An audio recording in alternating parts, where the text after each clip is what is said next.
ले चल मुझे भुलावा देकर मेरे नाविक धीरे धीरे, जिस निर्जन में सागर लहरी, अंबर के कानों में गहरी, निश्चल प्रेम कथा कहती हो, तज कोलाहल की अवनी रे, ले चल मुझे भुलावा देकर मेरे नाविक धीरे धीरे। प्रसाद जी की इन्हीं पंक्तियों के साथ हम अपने आज के विषय का प्रारंभ करेंगे बच्चों। और आज का हमारा विषय है विराम चिन्ह। विराम चिन्ह जैसा कि नाम से ही प्रतीत हो रहा है, विराम अर्थात ठहराव, अर्थात रुकना, और चिन्ह का तात्पर्य है निशान। तो मैं आज अपने साथ में कुछ विराम चिन्हों को लेकर के आया हूं, और यह विराम चिन्ह अपनी बात आपसे स्वयं करेंगे, स्वयं ही बताएंगे कि वह क्या रूप है उनका और किस जगह इनका प्रयोग किया जाता है वाक्यों में, और किस तरह से ये भावों को और भी पुष्ट और भी परिमार्जित कर देते हैं सिर्फ अपने प्रयोग द्वारा, आरोह और अवरोह के क्रम के परिवर्तन द्वारा। तो आइए जानते हैं कि विराम चिन्ह किन किन रूपों में पाए जाते हैं। तो आइए विराम चिन्ह अपना परिचय स्वयं दे रहे हैं, इन परिचयों से जुड़ते हैं हम।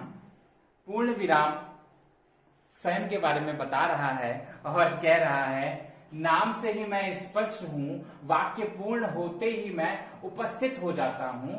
अर्थात किसी भी वाक्य के पूर्ण होते ही एक सीधी रेखा खिंचती है, जिसे हम कहते हैं पूर्ण विराम। जैसे कि मेरा नाम विराम है, इस पंक्ति के बाद एक सीधी रेखा खिंची हुई है और यह रेखा ही है पूर्ण विराम। इसके बाद अगला है अर्ध विराम।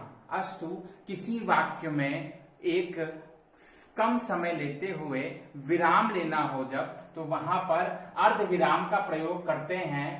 अर्ध विराम स्वयं का परिचय देते हुए कह रहा है कि पूर्ण नहीं हूं मैं, हाँ महोदय, वाक्य के बीच में ही शोभायमान हो जाता हूं। अर्थात किसी वाक्य के बीच में जब हमें आरोह अवरोह के लिए, यानी अपनी बात को रोक करके दोबारा कहने के लिए, आगे की बात को और स्पष्ट भावांगम करने के लिए थोड़ा सा अगर हमें विराम लेना हो, तो वहां पर हम अर्ध विराम का प्रयोग करते हैं। जैसे जब भी श्याम आता है तुम भी आ जाते हो। अर्थात यहाँ पर दो वाक्य हैं, जब भी श्याम आता है के बाद एक अर्ध विराम लिया गया है और आगे के वाक्य को जोड़ा गया है, जिससे भाव और अधिक स्पष्ट हो सके। अर्ध विराम के बाद हम बात करेंगे अल्प विराम की, अर्थात कुछ समय के लिए विराम लेना। यह विराम जो है वो अर्ध विराम से थोड़ा सा और कम होता है। अल्प विराम स्वयं का परिचय देते हुए आप सभी से कहना चाहता है कि जब भी वाक्य आदि में एक तरह की वस्तुओं आदि को सूचित करने वाले शब्द आते हैं, मुझे अपनी उपस्थिति दर्ज करनी ही पड़ती है। मतलब जब एक प्रकार की वस्तुएं बार बार आती हों, जैसे कि अनाजों के नाम ही हैं, जौ, चना, गेहूं इत्यादि इत्यादि, जैसे जैसे नाम आएंगे उनके बीच एक थोड़ा सा अंतराल, थोड़ा सा जो विराम लग रहा है, उसके लिए हम अल्प विराम के इस बिंदु का हम प्रयोग करेंगे। जैसे वाक्य है राम, कौमा, श्याम और रहीम मित्र हैं। तो राम और उसके बाद लगा यह अल्प विराम जो है, यह एक प्रकार के एक ही उम्र के हम उम्र मित्रों की बात कर रहा है, इसलिए यहाँ पर अल्प विराम, थोड़ा सा विराम लिया गया है और अल्प विराम का प्रयोग हुआ है। इसी प्रकार से अगला है उपविराम। उपविराम अपने बारे में क्या कह रहा है?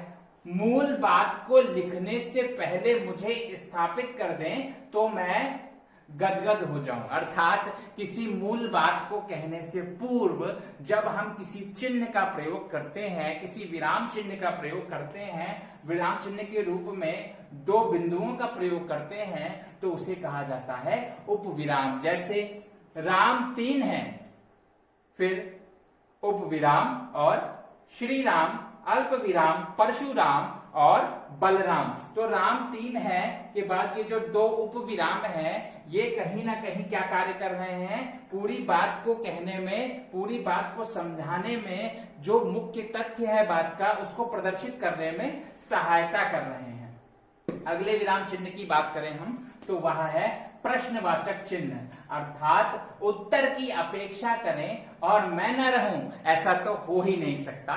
या स्वयं के विषय में प्रश्नवाचक सर्वनाम, प्रश्नवाचक चिन्ह अपनी बात आप सभी से कर रहा है। इस प्रश्नवाचक चिन्ह को हम इस उदाहरण द्वारा और बेहतर समझ सकते हैं। जैसे आप कहां जा रहे हैं, प्रश्नवाचक चिन्ह, या प्रश्नवाचक चिन्ह ही प्रश्न कोई पूछने का बोधक होता है, प्रश्न पूछा जा रहा है, इन प्रश्नवाचक चिन्हों के माध्यम से ही पता चलता है। इसलिए यदि किसी वाक्य के अंत में प्रश्नवाचक चिन्ह ना लगा हो तो उस वाक्य को अशुद्ध माना जाता है। बच्चों, इस प्रकार हमने आज के इस पाठ में प्रश्नवाचक चिन्हों की बात की, जिसके अंतर्गत हमने बात की पूर्ण विराम की, अर्ध विराम की, अल्प विराम की, उप विराम की और प्रश्नवाचक चिन्ह की। अंततः हम बात करेंगे विस्मय सूचक चिन्ह की, अर्थात किसी प्रकार के विस्मय को प्रकट करने वाले चिन्हों को हम कहते हैं विस्मय सूचक चिन्ह। विस्मय सूचक चिन्ह स्वयं के बारे में बात करते हुए आपको बता रहा है कि वाक्य विस्मय भरा हो तो मेरी उपस्थिति प्रार्थनीय है, मेरी उपस्थिति जो है वो अनिवार्य है कहीं ना कहीं। जैसे अरे तुम कब आए, तो यहां पर अरे शब्द के बाद विस्मयादि सूचक शब्द विस्मय सूचक चिन्ह लगा करके इस बात को पूर्ण किया गया है। इस प्रकार हमने आज के इस पाठ में विराम चिन्हों के विषय में पढ़ा, समझा, जाना, परखा। आशा है आपको यह प्रकरण समझ में आया होगा। किसी प्रकार के डाउट की स्थिति में, किसी प्रकार के संशय की स्थिति में आप उन प्रश्नों को मुझसे कर सकते हैं। धन्यवाद बच्चों।